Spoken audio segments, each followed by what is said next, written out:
Hello, my name is Matthew, and I have the day off, and I've spent the day reading The Brothers Karamazov by Dostoevsky and translated by Michael Katz. This is an advanced copy. The book doesn't come out until July, which is very exciting for me. And I had a wonderful day. I had a wonderful morning spending time with these Karamazov brothers, and I had a nice lunch. I had a whole afternoon of reading this book, and I was talking to my girlfriend, and she was asking about where I was in the book, and I was at the point where Smerdakov makes an appearance. And so we have these three brothers: Dmitri, Ivan, Alyosha. The book has this long introduction. It's about an 800 page novel, 800, 900 pages, depending on the format and translation. And it's an investment in time because the first 200 pages of the book are just making introductions, introducing characters. And it's as if, in my mind, I imagine Dostoevsky saying, I have this amazing story that I want to tell you.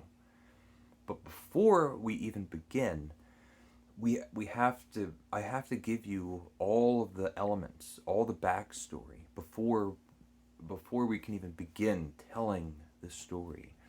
And there's an element of trust because it takes about 200 pages in this big book just to get through all of the characters that we need to know about and care about, and what relationship they all have with each other. And in 200 pages, you can read uh, any number of terrifically great, fully fleshed out novels that have an introduction, and then have a conflict, and we have our characters, and then there's a resolution, and then it can be beautiful and entertaining and engaging and instructive and satisfying. This book, we have 200 pages just for the setup. And what makes it great is that it is worth it. And for as difficult as the beginning of the Karamazov Brothers might be on a first reading, this is the kind of book, this is the kind of author that rewards with rereading. And so I've read the Karamazov Brothers now 6, 7 times, something like that. I've read pretty much all of the major translations. I don't know if I've read all of them, but the Richard Pever and von Konski translation, the Ignat Avesey translation, which is my favorite. It was the one that I felt like unlocked the story, all of the challenges, all of the difficulty washed away, and I just felt like I was in the story. The David Macduff translation, which is the edition I believe Penguin Classics has, and then maybe like Constant Garnet and some of the older translations as well. Well, in any event, I was talking to my girlfriend about the part of the story that I was in. And so we have all these introductions. We have the father, Fyodor, and then these sons, Dmitri, the oldest, Ivan, the middle child, silent as a grave, and the novice, Alyosha. And after a series of these introductions, 150 pages in the book, roughly, we're introduced to Smerdakov.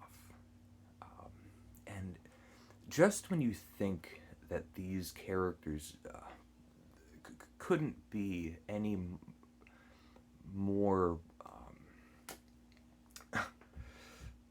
villainous, or these scoundrels, each character is just worse than the next, excluding Alyosha, I suppose. But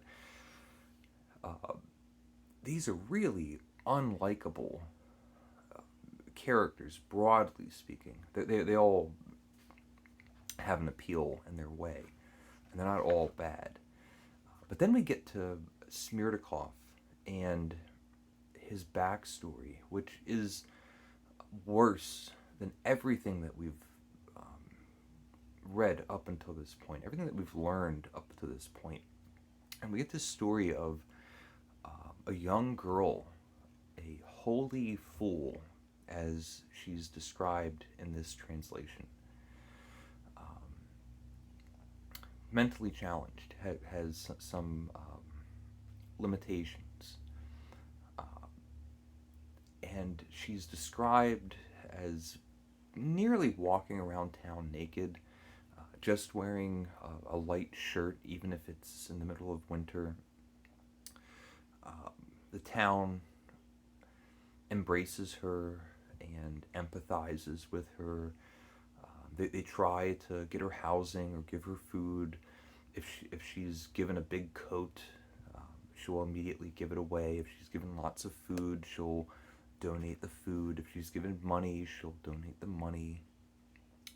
But she has disabilities. And then one day, she's walking around town, and she's showing that she's pregnant, and it throws a scandal throughout the town. What on earth could have possibly happened? Who would have done this? And it circles around and spins into the orbit of Fyodor, the father of this family, that he was the perpetrator. He's the one that had sex or raped this woman. And he doesn't deny it, doesn't admit to it, but almost finds it funny. And this woman climbs over his fence and has the baby on his grounds in the bathhouse. His servant Gregory and his wife Marfa wake up in the middle of the night and they hear screams. Gregory goes off to inspect and evaluate the situation, and he finds this holy fool, as she's described, having a baby. She dies during childbirth. And Gregory and Marfa had their own misfortune, their own tragedy, with a death of their own child. But they have a history of trying to raise children in this household, because Fyodor is seemingly just sort of leaving a litter of babies around the house unattended. Dmitri and Ivan and Gregory and Marfa, without their resolve, these children could possibly have died because Fyodor was completely ignoring them. And so they took this little child and decided that it would be their own, and they would raise him. And his name was Smerdyakov. And this child is monstrous. The descriptions, that's what I was saying, like, when we think about how each character is worse than the next, and then we have Smerdyakov as a child hanging cats and burying them, and reading stories in the Bible and laughing about the sufferings and tortures of Christ or other figures. He's strange, and unfortunate. And Smerdyakov begins to suffer illnesses. He's rather sickly. He starts to have seizures with regular periodicity, and the more sickly and when these seizures become more pronounced, Fyodor begins to have a likening for him and spends more time with him and pays attention to him. Has him at the dinner table.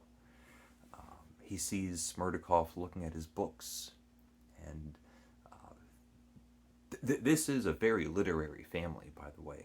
All of the characters, offhandedly, are constantly reciting and quoting, alluding to great works of Russian, German, English, French, the classics, all of these important and substantial parts of literature. And so he gives Smerdakov a book. He says, read this story. And Smerdakov is unhappy. And Fyodor says, well, what was wrong with that? And the story was by Nikolai Gogol, Evenings on a Farm Near Dikanka, which I don't believe that I've read, and there's a footnote. And so he reads this story by Gogol, and Fyodor says, well, what was wrong with that? And he says, well, none of it was true. And so Fyodor, kind of in a fit, goes and grabs a history book and throws it at him. Sort of like, here you go, you rat bastard. If you want something true, read this. And Smerdakov begins to read this history book and finds it boring. And I've been thinking about this because I've been reading it today, and I was talking to my girlfriend about this, and I thought, I'm gonna go pull off one of my short collections of short stories by Gogol and just see if I have the book. And I had just recently picked up this beautiful edition. This is Pushkin Press, and this is Dostoevsky, which is gonna. It's a beautiful little book, and I have a companion volume of Nikolai Gogol's short stories. Same format, same publishing house. It has a beautiful light blue cover, and I can't find it. I've spent the last hour going up and down, roaming back and forth, trying to find this little Gogol book. And after I couldn't find it, I thought, okay, I'll just find one of my other collections of Gogol short stories. And I should have two others, and I can't find them either. I found multiple translations of Dead Souls. I found The Inspector General. I found Taras Bulba. But none of the collections of short stories. And I live in a tiny house. There's only one part of the house that has any books at all. It's just on the shelves. There's some books on my bedside, which I know intimately. There's a few books next to my orange chair, which I know intimately. There's no other place that these books could be hidden. And it's frustrating and also hysterical. It reminds me of like some sort of Kafka-esque situation, but really it reminds me of a Gogol-esque situation. Books that I know that I have, that I pick up and read all the time, and I can't find. It's like waking up missing my nose. In a comparable sort of way of a very long story, which requires a very long introduction, a story that requires a very long introduction in order to tell one certain kind of story, as the Karamasov Brothers. I can't find anything I can't find any of Gogol's short stories, and it prompted me to just kind of share my experience. I don't know what to do. I just find it so funny. Just a little story, a little discussion about the Karamazov brothers, and a story about some missing books, which I'll have to get to the bottom of. And if I find them, I will let you know. So, thank you for watching. Please leave a comment if you would like, and take care.